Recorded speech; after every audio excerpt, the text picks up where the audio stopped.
খাবারের রীতিকথা চ্যানেলে সকলকে স্বাগত জানালাম। যে সকল বন্ধুরা আমার চ্যানেলকে সাবস্ক্রাইব করেছেন তাদের জানালাম অনেক অনেক ভালোবাসা। আর যারা আমার চ্যানেলকে এখনও সাবস্ক্রাইব করেননি তাদের উদ্দেশ্যে জানাই অনেক অনেক অনুরোধ।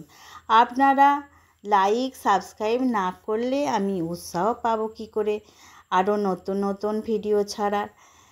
আজকে আপনাদের কাছে নিয়ে এসেছি একটা সম্পূর্ণ অন্যরকম রেসিপি, যেটা আপনারা দেখলে ভাবতেই পারবেন না যে উচ্ছে দিয়ে আবার এই রকম রেসিপি বানানো যায়।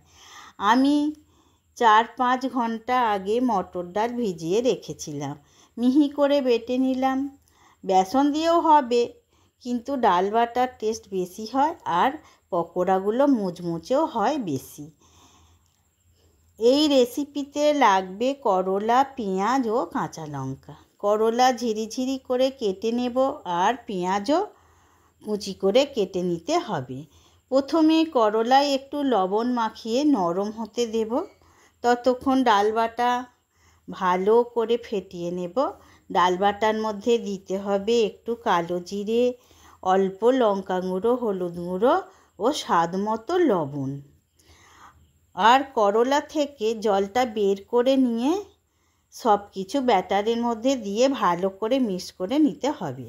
তারপর ফ্রাই প্যানে সর্ষের তেল ভালো করে গরম করে নিয়ে পকোড়াগুলো মিডিয়াম ফ্লেমে বেশ ভালো করে লাল লাল করে ভেজে তুলে নেব।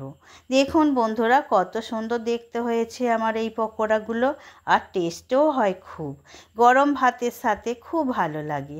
আমি তো প্রায়ই বানাই, তাই আপনাদেরও ভাবলাম রেসিপিটা দিই, আপনাদেরও শেয়ার করি। বিশেষ করে জ্বর সর্দি হলে যখন মুখে রুচি থাকে না, তখন এই রেসিপি খুব মুখের স্বাদ ফিরিয়ে আনে।